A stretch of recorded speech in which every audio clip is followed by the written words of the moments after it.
మొఘల్ దివంగత నిర్మాత దగ్గుబాటి రామనాయుడు సంస్మరణ సభలో హైదరాబాద్లో జరిగింది సభ. పార్క్ హయత్లో జరిగిన సభలో సినీ రాజకీయ ప్రముఖులు ఆయనకు నివాళులర్పించారు.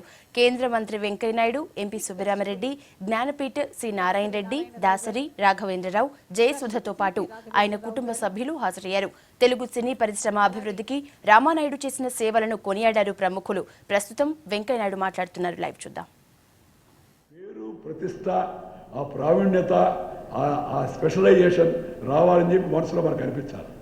వయసు చిన్నవాడైనా మన మధ్య నేను రాజమౌళి సినిమా చూశాను. ఈ రాఘవేంద్రరావు గారి తర్వాత రెండవ తరంలో రాజమౌళికి వంటి కళా సృష్టి నాకు ఈ మధ్యకాలంలో ఎవరి దగ్గర కనపడలేదు. ఆ అబ్బాయిని చూసాం, చిన్న ఇంత వయసు, ఏమి బ్రహ్మాండమైన సృష్టి. ఆ సృష్టిని సృష్టించడం అవుతుందో చిన్న విషయం కాదు.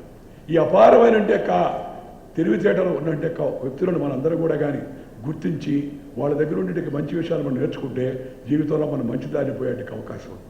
ఒకప్పుడు రాజకీయ నాయకులను చూసి నేర్చుకునే వాళ్ళందరూ, ఒక గాంధీ గారో, ఒక బోస్ గారో, ఒక పటేల్ గారో, లేకపోతే ఒక నెహ్రూ గారో, లేకపోతే ఒక శ్యాంప్రసాద్ ముఖర్జీయో, లేకపోతే ఒక తెన్నేటి విశ్వనాథమో, లేకపోతే ఒక టంగుడు ప్రకాశం పంతులు, ఒక బూరుగుల రామకృష్ణరావు చూసి నేర్చుకునేవాళ్ళం. కానీ ఇవాళ రాజకీయంలో చూసి నేర్చుకుందామంటే మధ్య మధ్యలో వస్తున్నాయి కదా సీన్లు, అవి చూస్తే ఒక్కోసారి సిగ్గు అనిపిస్తుంది. కానీ మా అమ్మాయి ఒక మాట చెప్పింది నా మధ్య. ఎవరు అడిగారు అమ్మాయిని, ఏమమ్మా నువ్వు పోటీ చేయవా ఎలక్షన్లో అని. చేయనండి అంది. ఏమో రాజకీయం ఇంట్రెస్ట్ లేదా అంది. ఉంది అంది. మరి ఏంటంటే ప్రజాసేవ చేయాలి లేదా అని అడిగాడు ఒక ఆయన. ఉందండి అంది. మరి ఏమండి ఎందుకు రాజకీయంలో రావంటే ఒక మాట చెప్పింది ఆమె. ఏంటంటే నాయకుడు అంటే రాజకీయ నాయకుడే కాదు, ఏ రంగంలో అయినా సరే ప్రజ్ఞా విశేషాలు కనబరిస్తే వాళ్ళందరూ నాయకులే అని చెప్పింది. నువ్వు డాక్టర్ నాయకుడు, యాక్టర్ నాయకుడు, ట్రాక్టర్ నడిపే రైతు వాడు నాయకుడు, ఆ వ్యవసాయంలో వాడు నాయకుడు, ఒక టీచర్ నాయకుడు, ఒక కెమెరామెన్ నాయకుడు, ఒక మేకప్ ఆర్టిస్ట్ నాయకుడు, ఒక స్క్రిప్ట్ రైటర్ నాయకుడు. వీళ్ళందరూ అసమాన ప్రతిభా విశేషాలు కలిగిన వాడు వాళ్ళందరూ. సో వాళ్ళ నుంచి మనం ఈ 64 రకాలైన కళలు మన భారతదేశం కళ్ళకు కాణాచి, దాని నుంచి మనం అందరం కూడా తెలుసుకోవాల్సిన అవసరం ఉంది. ఈరోజు నేను ఇందాక చెప్పినట్టుగా నాయుడు గారు ప్రేమ, ఆప్యాయత, అనురాగం మధ్య నాకు శ్రీనివాస్ చెప్పాడు. నాయుడు గారి ఆరోగ్యం క్రమేపీ క్షీణిస్తుంది, మనం వెళ్ళి కాసేపు కూర్చుందామని. నేను ఉదయాన్నే వెళ్ళాను.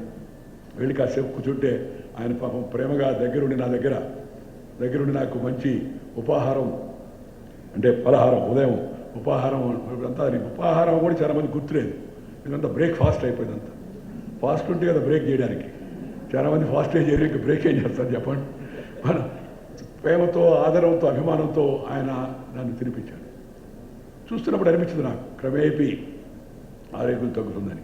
కానీ మనిషి ముఖంలో కానీ మాటల్లో కానీ అది ఎక్కడ కనపడింది. అప్పటికి కూడా మొక్కబోయని ఆత్మస్థైర్యం అనుకుంది. నేను చనిపోయిన రోజు వెంకటేష్ చెప్పాను, ఆయన బాధపడాల్సిన అవసరం లేదు, ఎందుకంటే నాయుడు గారు నిండు పరిపూర్ణ జీవితాన్ని జీవించి మనందరికీ ఆదర్శాన్ని చూపించి వెళ్ళిపోయాడు. సంతోషం, బాధపడాల్సిన అవసరం, ఎందుకంటే నేను బాధపడినా నువ్వు చేయగలిగింది ఏమి లేదు. ఇందాక మురళీమోహన్ గారు చెప్తున్నారు, ఈ సినిమా రంగంలో ఈ మధ్య చాలామందికి ఇవి జరుగుతున్నాయి, ఎందుకంటే మృత్యుంజయ యాగమో ఏదో చేస్తారని. యాగం చేయడం తప్పు లేదు, యాగం చేయవచ్చు మన తృప్తి కోసం. కానీ ఎప్పుడు ఎక్కడ టైం అనేది ఆ పైనుండి ఆయన ఫిక్స్ చేశాడు. పైనుండి అంటే ఇప్పుడు అయ్యే తోటలో పైన ఉండేవాళ్ళు కాదు, దేవుడు ముందే ఫిక్స్ చేసి ఉంటాడు. మనం కర్మ సిద్ధాంతాన్ని నమ్మినవాడు. అందుకని మనకి ఇచ్చిన టైం లోపల, ఆ టైం టేబుల్ లోపల మనం ఏం చేసామా అనేది మనం గుర్తుపెట్టుకుంటే ఆ టైం కూడా దాన్ని గుర్తుపెట్టుకుంటుంది. 10 కాలాల పాటు, కాలము అంటే టైం, 10 కాలాల పాటు వ్యక్తులు జీవించడానికి అవకాశం ఉంది. నాయుడు గారు చక్కని జీవితాన్ని జీవించి చక్కని కుటుంబాన్ని వారు కని పెంచి పోషించి ఒక ఆదర్శమైన కుటుంబం అంటే నాయుడు గారి కుటుంబం అని చెప్పి అనుకునే విధంగా మనందరి ముందు కూడా నాయుడు గారు ఒక ప్రేమ, అనురాగము, అభిమానము, ఆప్యాయత ఇవన్నీ సమ్మిళితమైన కుటుంబంగా వారు ఒక మంచి కుటుంబాన్ని మన ముందు పెట్టారు. కుటుంబ వ్యవస్థ క్రమేపీ క్షీణిస్తుంది. ఒక్కసారి తలుచుకుంటే బాధేస్తుంది.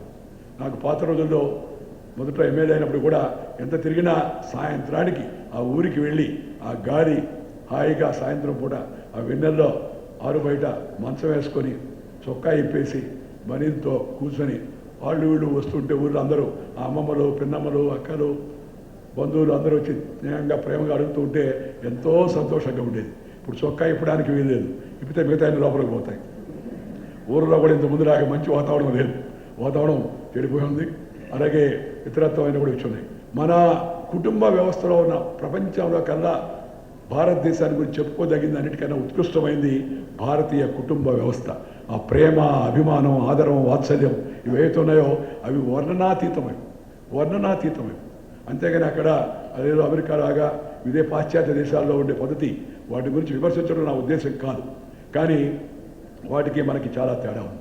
మనకు ఆధ్యాత్మిక సంపద ఉంది, మనకు వారసత్వం ఉంది, మన కుటుంబ వ్యవస్థ ఉంది, మనకు ప్రేమ, ఆదరం, అభిమానం ఉంది. వాటన్నిటిని మనం కాపాడుకోవాల్సిన అవసరం ఎంత ఉంది. చాలామంది సినిమా వాళ్ళు అందరూ ఉన్నారు కాబట్టి ఎంతవరకు సాధ్యమో నాకు తెలియదు. కానీ నాయుడు గారు కూడా చెప్తుండేవాడిని, సినిమాల్లో ఈ మధ్య కాలంలో సినిమా ఇగో ఈ టీవీ ఛానల్ కూడా ఎన్ని ఛానల్లో లెక్క పెట్టడమే కష్టంగా ఉంది. మనం ఎవరు చెప్తుంటే ఒక ఆయన అన్నాడు, మహానుభావ మీరే కదా కారణం అని. మేమేం కారణమే అన్నా, అంతకుముందు 50 ఏళ్ళుగా ఒకే ఒక ఛానల్ ఉండేది, దూరదర్శన్. దూరం నుంచి దర్శనం చేసుకో, బ్లాక్ అండ్ వైట్ చూసుకో అని చెప్పని మీరు వచ్చి 600-700 ఛానళ్ళు పెట్టారు. ఇప్పుడు ఆ లెక్క పెట్టడానికి వికృతంగా ఛానల్ తయారైపోయి 24/7 వాళ్ళు breaking news, making news, good news, bad news, ఏ న్యూస్ లేకపోతే ఒక ఛానల్ వాడి మీద ఇంకో ఛానల్ వాడి న్యూస్, ఇవన్నీ వస్తున్నాయి అని చెప్పి. ఈ సినిమా, ఈ టీవీ, ఈ రెండిట్లో ఈ మధ్యకాలంలో వైలెన్స్, అబ్సీనిటీ, వల్గారిటీ, వాళ్ళు ఏమనుకున్నా నేనేమనుకోను. నాకు ఆ భయం కూడా లేదు, నాకు ఎవడో ఒకటి చెప్పేవాడు కావాల్సిన అవసరం ఎంత కూడా ఉంది. అబ్సీనిటీ, వల్గారిటీ, వైలెన్స్ ఈ యొక్క పాళ్ళు మితిమీరుతూ ఉన్నాయి.